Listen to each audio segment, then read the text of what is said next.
টাকা পয়সার অথবা কোনো পদমর্যাদার অথবা কোনো সময় অথবা কারো বিশ্বাসের উপরে। ইসলাম এই দায়িত্বকে বলে আমানত বা আমানতদারিতা।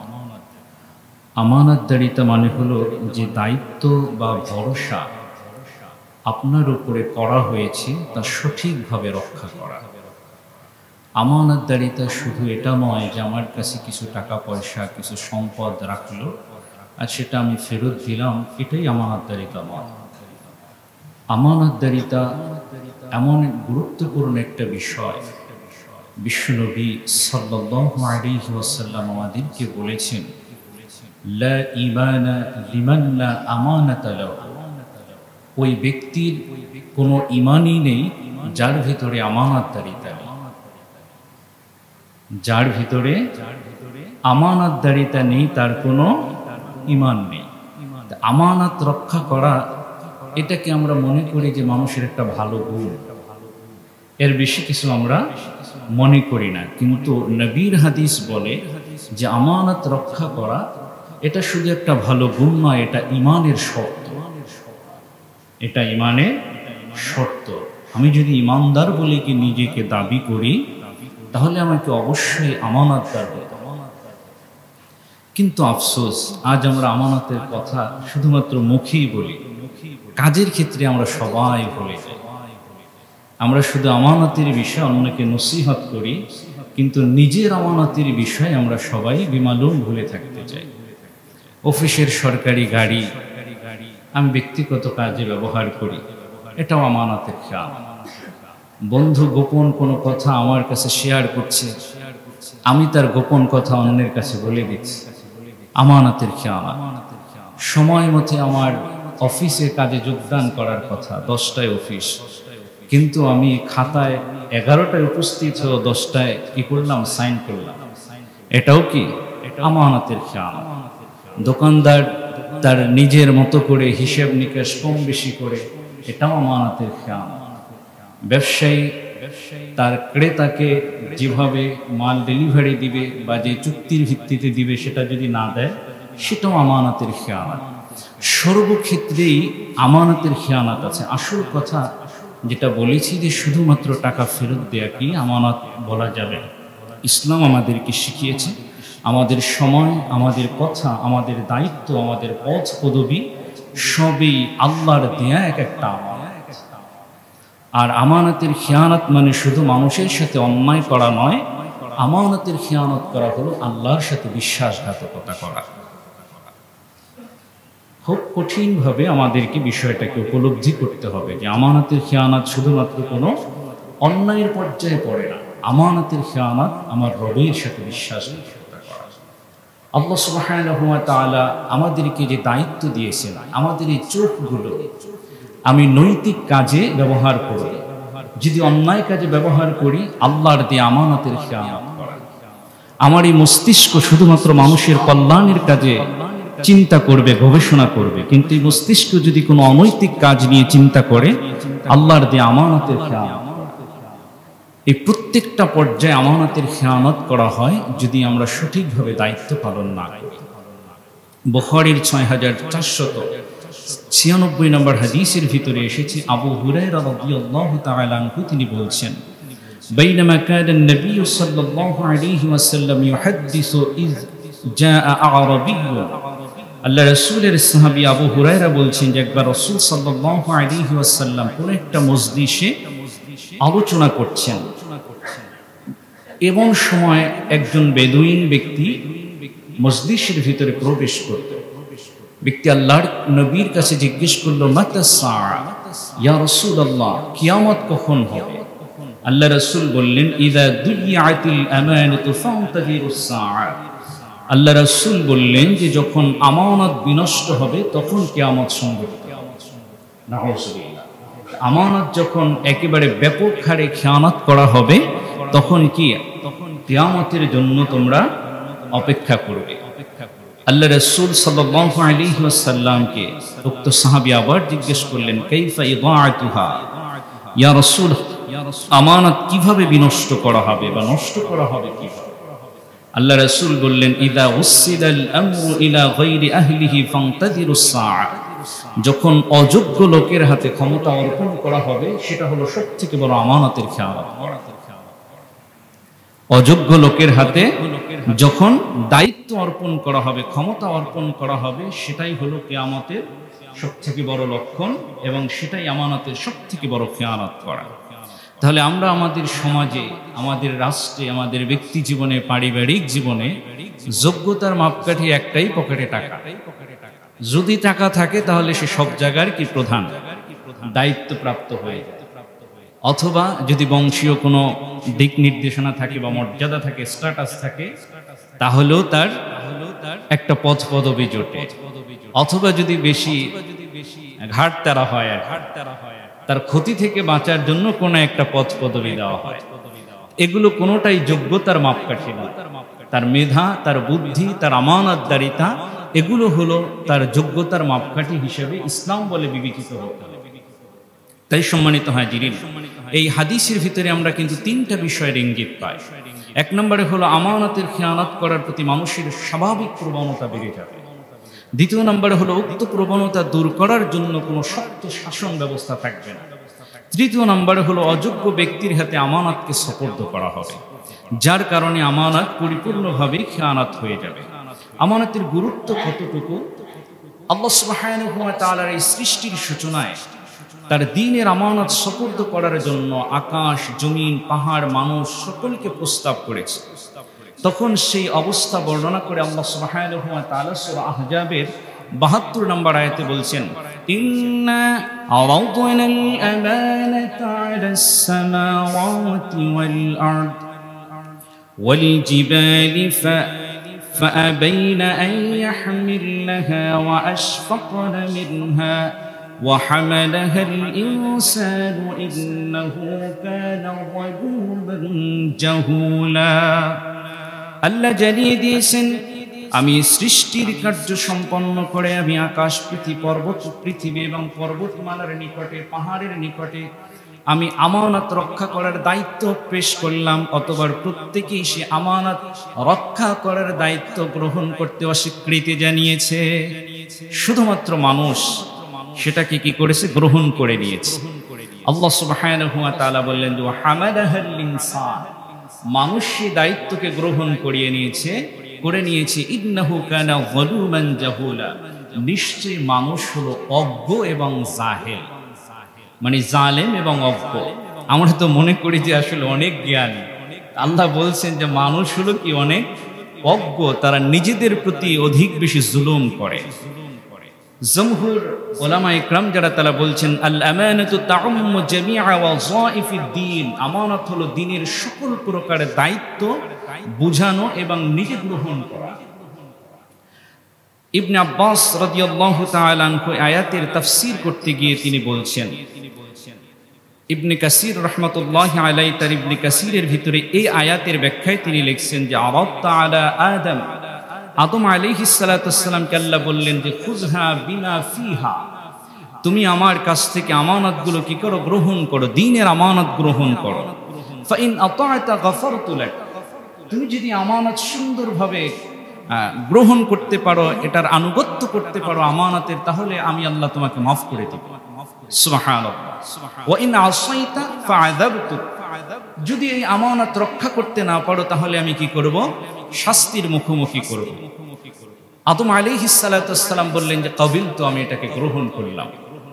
ফামা কানা ইল্লা কদরু মা বাইনাল আসরি ইলা আল-লাইল মিন যালিকাল ইয়াউম, আদম আলাইহিস সালাতু ওয়াসসালাম আসর থেকে নিয়ে মাগরিব পর্যন্ত এর ভিতরে তিনি কোন একটা ভুল করে ফেললেন। আল্লাহ সুবহানাহু ওয়া তাআলা বলেন হাত্তা আসাবাল খাতিয়া, এই আদম আলাইহিস সালাতু ওয়াসসালাম কি করলেন, আমানত নেয়ার পরেও যে জান্নাতের ভিতরে যে ভুলটা হয়ে গেছে, সেই ভুলটা আল্লাহ সুবহানাহু ওয়া তাআলা বললেন যে আদম আলাইহিস সালাতু ওয়াসসালামের মাধ্যমে ভুলটা হয়ে গেল। তা আমানত যথাযথভাবে রক্ষা করাটা এটা কঠিন। আল্লাহ সুবহানাহু ওয়া তাআলার নবী আমাদেরকে সে কথা বলছেন। আল্লাহ সুবহানাহু ওয়া তাআলা এ ব্যাপারে আরো আমাদেরকে বলছেন কোরআনুল কারীমের ভিতরে একাধিক হাদিসের মাধ্যমে আমরা জানতে পারি, একাধিক আয়াতের মাধ্যমে আমরা জানতে পারি যে আমানত রক্ষা করা এটা ঈমানের একটা পার্ট এবং এটা দায়িত্ব যেটা রয়েছে সেটা পালন করাটা অত্যন্ত কঠিন। রাসূল সাল্লাল্লাহু আলাইহি ওয়াসাল্লাম মুসনাদ বাজ্জারের একটি হাদিসের ভিতরে বলছেন, ইউতবাউল মুমিনু আলাল খিলাল, মুমিন সকল স্বভাবের উপরে সৃষ্টি হয়েছে, কুল্লিহা ইল্লা খিয়ানাতা ওয়াল কাযিব, অর্থাৎ মুমিন সকল স্বভাব সেটা গ্রহণ করতে পারে, তবে মুমিন দুইটা জিনিস পারে না, একটা হলো খিয়ানত করা, একটা হলো মিথ্যা কথা বলা। মুমিনের জীবনে সব বৈশিষ্ট্য থাকতে পারে, সেটা ভুল করে হোক বা অন্যায় করে হোক সেটা সে নিতে পারে, কিন্তু একজন মুমিন যে নিজেকে ঈমানদার বলে দাবি করে তার ভিতরে দুইটা স্বভাব কোনোভাবে থাকতে পারে না। একটা হলো কি মানুষের আমানতের খেয়ানত করা, একটা হলো মিথ্যা কথা বলা।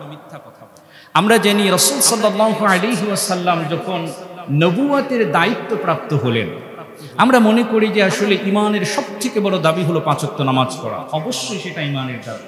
কিন্তু আল্লাহ রাসূল যখন নবুয়তের দায়িত্ব প্রাপ্ত হলেন তার আগে তার ভিতরে দুইটা বৈশিষ্ট্য তার ভিতরে ছিল, একটা হলো আমানতদারিতা আর একটা হলো সত্যবাদিতা। এই দুইটা বৈশিষ্ট্য তার ভিতরে ছিল, যার কারণে সমস্ত মানুষ তাকে গ্রহণ করে। তা আল্লাহ সুবহানাহু ওয়া তাআলার নবীর এই বৈশিষ্ট্য আমরা কি আজ ধারণ করতে পারছি? মুমিন তার বৈশিষ্ট্য কি হবে? আল্লাহ রাসূল বললেন তার ভিতরে অন্যান্য বৈশিষ্ট্য ভালো মন্দ থাকতে পারে, কিন্তু তার ভিতরে আমানতের খেয়ানত থাকতে পারে না, তার ভিতরে মিথ্যা কথা বলা এটা থাকতে পারে না। মুমিন সবসময় সত্য কথা বলবে, মুমিন সবসময় আমানতদার হবে, এটাই হলো মুমিনের বৈশিষ্ট্য। আব্দুল্লাহ ইবনে আমর রাদিয়াল্লাহু তাআলা আনহু তিনি বলছেন, আল্লাহ রাসূল সাল্লাল্লাহু আলাইহি ওয়াসাল্লাম বলছেন যে আরবাউন ইযা কুননা ফিকা আলা ফালা আলাইকা মা ফাতাকা মিনাদ দুনিয়া, 4টি বিষয় যদি তোমার মধ্যে অবশিষ্ট থাকে তাহলে তুমি দুনিয়া থেকে ছিঁড়ে যেতে নিজের জন্য কোনো আফসোস করো। 4টি বিষয় যদি আমার মধ্যে থাকে তাহলে দুনিয়া থেকে যদি চলেও যায় তাহলে আমার সেটা দেখার বিষয় থাকবে না। সেটা কি?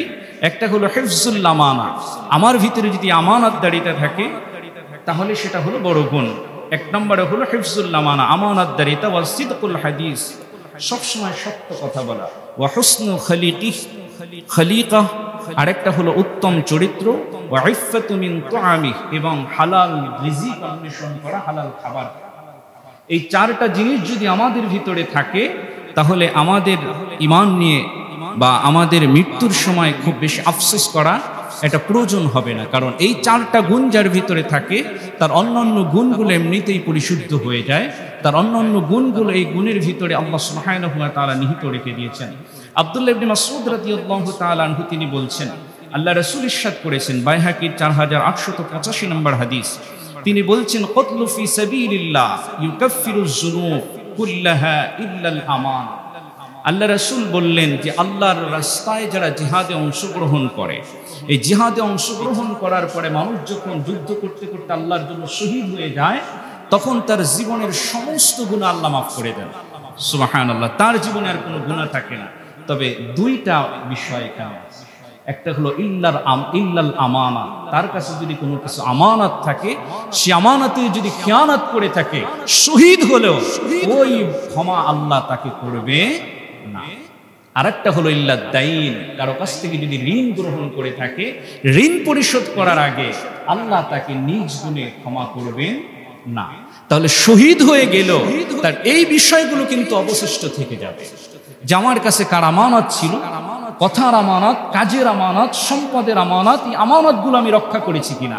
আমি যদি আল্লাহর রাস্তায় জিহাদ করে শহীদ হয়ে যাই তারপরে সব মাফ হবে, আল্লাহ কিন্তু এর জবাব চাই। আমি যদি অন্যের সম্পদ আত্মসাৎ করি, অন্যের ঋণ গ্রহণ করার পরে সেটা পরিশোধ না করি, আল্লাহ সুবহানাহু ওয়া তাআলা কিন্তু সেটাকে ধরবেন। অতএব প্রত্যেক মুমিনের কর্তব্য হলো আমানতকে রক্ষা করা, যথাসম্ভব ঋণ গ্রহণ না করা। ঋণের প্রবণতায় আমরা সবাই আছি, ব্যাংক বলেন, ইন্স্যুরেন্স বলেন, বীমা বলেন, সবাই শুধু ঋণ দেওয়ার জন্য পার। মোবাইল ব্যাংকিংও আজকাল শুরু করেছে, প্রত্যেকটা দিন মনে হয় যে অফার আসে যে এই ঋণ গ্রহণ করেন, সেই ঋণ গ্রহণ করেন। ঋণের ফাঁদে পা দিলে মুমিনের জীবনের অর্ধেক শান্তি বিনষ্ট হয়ে যায়। তো অতএব মূল কথা হলো যে আমরা আমানত যদি ঠিক রাখতে পারি, আল্লাহর কাছে আমরা আশা করতে পারি ক্ষমা। কিন্তু আমরা যদি আমানত, অন্যের ঋণ আমরা রক্ষা করতে না পারি, ক্ষমার আশা করাটা কিন্তু খুবই দুষ্কর। আনাস রাদিয়াল্লাহু তাআলা আনহু একটি হাদিসের ভিতরে বলছেন, বাইহাকীর 4045 নম্বর হাদিসের ভিতরে এসেছে, আল্লাহ রাসূল বলছেন, আনাস রাদিয়াল্লাহু তাআলা আনহু বলছেন যে ফালাম্মা খাতাবানা রাসূলুল্লাহ সাল্লাল্লাহু আলাইহি ওয়াসাল্লাম, আল্লাহ রাসূল আমাদের সামনে ভাষণ দিলেন, ইল্লা ক্বাল, যখনই তিনি ভাষণ দেন তখন এমন কোনো ভাষণ থাকে না যেখানে আল্লাহ রাসূল বলেন না যে লা ঈমানা লিমান লা আমানাতা লাহু ওয়ালা দীনা লিমান লা আহদা লাহু। অর্থাৎ আল্লাহ রাসূল তার জীবদ্দশায় যত ভাষণ দিয়েছেন, প্রায় প্রত্যেকটা ভাষণের ভিতরে এই দুইটা কথা আল্লাহ রাসূল বলতেন, যা লা ঈমানা লিমান লা আমানাতা লাহু, যার আমানতদারিতা নেই তার ঈমান নেই, ওয়ালা দীনা লিমান লা আহদা লাহু, আর ওই ব্যক্তির দিন নাই যার অঙ্গীকার ঠিক নেই, অর্থাৎ যার ওয়াদা ঠিক নেই, তার দিনের পরিপূর্ণতা নেই। অতএব আল্লাহ সুবহানাহু ওয়া তাআলা যে বিষয়গুলো আমাদেরকে বলছেন, আল্লাহ রাসূল যে বিষয়গুলো বলছেন যে আমানতদারিতা, এটা শুধু একটা গুণ নয়, এটা আমাদের ঈমানের শর্ত। আল্লাহ সুবহানাহু ওয়া তাআলা মুমিনদের 7টা বৈশিষ্ট্য সূরা মুমিনুনের শুরুতে আল্লাহ বর্ণনা করেছেন। এই মুমিনের 7টা বৈশিষ্ট্যের ভিতরে 8 নম্বর আয়াত আল্লাহ সুবহানাহু ওয়া তাআলা বলছেন, ওয়াল্লাযীনা হুম লিআমানাতিহিম ওয়া আহদিহিম রাউন। আল্লাহ জানিয়ে দিয়েছেন যে তাদের আমানত এবং অঙ্গীকার যারা রক্ষা করে তারাই হলো ঈমানের দাবিতে পরিপূর্ণ সত্যবাদী। সুবহানাল্লাহ। আমানতদারিতা এবং অঙ্গীকার যারা রক্ষা করে, কথার অঙ্গীকার, যে আমি এটা করবো না তো করবো না, বলছি তো শেষ, এটা হলো একঘেয়ামির কথা নয়, অর্থাৎ আমার কথার আমানতদারিতার কথা বলেছি, যে আমি বলেছি এখানে যাব না, ইনশাআল্লাহ আমি সেটা না করার জন্যই চেষ্টা করব। আমি যেটা বলেছি যে করব, ইনশাআল্লাহ সেটা করার জন্যই চেষ্টা করব, যদি আমার সাধ্যের ভিতরে হয়। আল্লাহ সুবহানাহু ওয়া তাআলা সূরা নিসার 58 নম্বর আয়াতে বলছেন, ইন্নাল্লাহা ইয়া'মুরুকুম আন তুওয়াদ্দুল আমানাতি ইলা আহলিহা। আল্লাহ বলছেন যে আল্লাহ তোমাদের নির্দেশ দিচ্ছেন তোমরা আমানত সমূহকে তার যথাযথ হকদারদের নিকট পৌঁছিয়ে দিবে। সুবহানাল্লাহ। এই জন্য সম্মানিত হাজিরিন, আমাদেরকে আমানতকে রক্ষা করতে হবে, আমানতদার হিসেবে নিজেকে প্রতিষ্ঠিত করতে হবে। আমরা যদি দেখি রাসূল সাহাবীদের যুগে কি আমানত তাদের ভিতরে ছিল। রাসূল সাল্লাল্লাহু আলাইহি ওয়াসাল্লাম যখন মক্কা থেকে মদিনায় হিজরত করে যান, আল্লাহু আকবার, যখন আল্লাহর রাসূলকে হত্যার ষড়যন্ত্র পর্যন্ত কাফেররা করেছে, তখনও সেই নবীর কাছে তাদের সম্পদগুলোকে গচ্ছিত রেখেছে। সুবহানাল্লাহ। মারার ষড়যন্ত্র যখন করেছে, ওই নবীর কাছেই তারা কি করেছে, তাদের সম্পদগুলো গচ্ছিত রেখেছে। এবং হিজরতের সময় আল্লাহ রাসূল আলী রাদিয়াল্লাহু তাআলা আনহুকে তার অবস্থায় রেখে গিয়েছেন যে তার কাছে যে আমানতগুলো মানুষের ছিল, ওই আমানতগুলো যেন দিনের বেলায় তাদের কাছে পৌঁছিয়ে দেওয়া হয়। সুবহানাল্লাহ। যে মানুষগুলো নবীকে নিজ জন্মভূমি থেকে বের করে দিচ্ছে, ওই মানুষের পুঙ্খানুপুঙ্খানু আমানত তাদের কাছে ফিরিয়ে দেওয়ার জন্য নিজ মেয়ের জামাইকে, সাহাবীকে আল্লাহ রাসূল তিনি প্রতিনিধি হিসেবে নিয়োগ করে গেলেন, যাতে করে প্রত্যেকের আমানত যথাযথভাবে তাদের কাছে পৌঁছিয়ে দেওয়া হয়। সুবহানাল্লাহ। তাহলে শত্রুর আমানতকেও বিনষ্ট করার কোনো অধিকার ইসলাম আমাদেরকে দেয় না। আপনজন তো দূরের কথা, আজকাল ভাইয়ের কাছে ভাই যদি একটা গোল্ডের হার রাখে, 10 মাস পরে জিজ্ঞেস করলে কোথায় হারিয়ে গেছে খবর নাই, হয় ডাকাতে নিয়ে গেছে, না হয় সেটা চেঞ্জ হয়ে গেছে, গোল্ড সেটা সিটি গোল্ড হয়ে। এই যে আমানতের বিনষ্ট, আল্লাহু আকবার। আল্লাহ সুবহানাহু ওয়া তাআলার নবী আমাদেরকে কি শিক্ষা দিলেন, আর সেই নবীর উত্তরসূরি হিসেবে আমরা কি পালন করছি। এই জন্য সম্মানিত হাজিরিন, আমানতদারিকে আমাদের রক্ষা করতে হবে। মুসা আলাইহিস সালাতু ওয়াস সালামের আমানতদারিতা ছিল, সেই আমানতদারিতার কারণেই কিন্তু শুআইব আলাইহিস সালাতু ওয়াস সালাম তাকে জামাতা হিসাবে গ্রহণ করে নিয়েছিলেন। এরপরে আব্দুল্লাহ ইবনে মাসউদ রাদিয়াল্লাহু তাআলা আনহু তিনি বলছেন যে দুনিয়াতে সর্বাধিক বিচক্ষণ ছিলেন 3 জন ব্যক্তি। মেধার দিক থেকে, বুদ্ধির দিক থেকে সর্বাধিক বিচক্ষণ ছিল 3 জন ব্যক্তি। আব্দুল্লাহ ইবনে মাসউদ রাদিয়াল্লাহু তাআলা বলছেন, মুস্তাদরাক হাকিমে 3320 নম্বর হাদিসের ভিতরে এসেছে। আব্দুল্লাহ ইবনে মাসউদ বলছেন যে আফরাসুন নাসি সালাসা, মানুষের দুনিয়াতে 3 জন ব্যক্তি ছিলেন সর্বাধিক বিচক্ষণ। এক নম্বরে হলো কি, আজিজ হিন আলী ইমরাতিহি আকরিমি মাসওয়াহু আসা আইয়ানফানা আও নাত্তাখিযাহু ওয়ালাদা।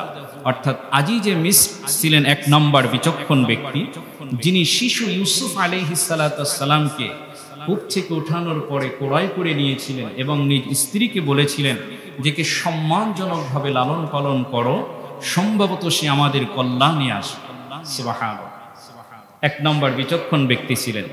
দুই নম্বর বিচক্ষণ ব্যক্তি ছিলেন শুআইব আলাইহিস সালাতু ওয়াস সালামের কন্যা, যে মূসা আলাইহিস সালাতু ওয়াস সালাম সম্পর্কে তার বাবা শুআইব আলাইহিস সালাতু ওয়াস সালামকে বলেছিলেন যে হে পিতা, ইনি আপনার সহযোগী সহকর্মী হতে পারে, কেননা সে আমানতদার এবং তিনি শক্তিশালী। সুবহানাল্লাহ।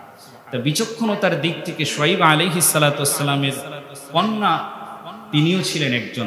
আরেকজন ছিলেন সাহাবীদের ভিতরে হযরত আবু বকর রাদিয়াল্লাহু তাআলা। আবু বকর রাদিয়াল্লাহু তাআলা আনহু বিচক্ষণ কিভাবে, যে তিনি তার পরবর্তী খলিফা হিসেবে হযরত ওমর রাদিয়াল্লাহু তাআলা আনহুকে নির্বাচিত করে গেছেন। অধিকাংশ সাহাবী বা কিছু সংখ্যক সাহাবী দ্বিমত পোষণ করেছিলেন, কারণ তার কড়া মেজাজের কারণে।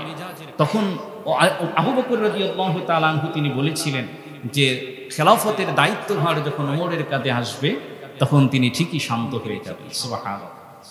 তো এই যে বিচক্ষণ ব্যক্তি, তাই এইটা মূল কথার কারণ হলো যে আবু বকর রাদিয়াল্লাহু তাআলা আনহু তিনি তার দায়িত্বের যে আমানতদারিতা রক্ষা করেছেন, তিনি তার সর্বোচ্চ বিচক্ষণতা দিয়ে ওমর রাদিয়াল্লাহু তাআলা আনহুকে খেলাফতের দায়িত্ব দিয়েছেন।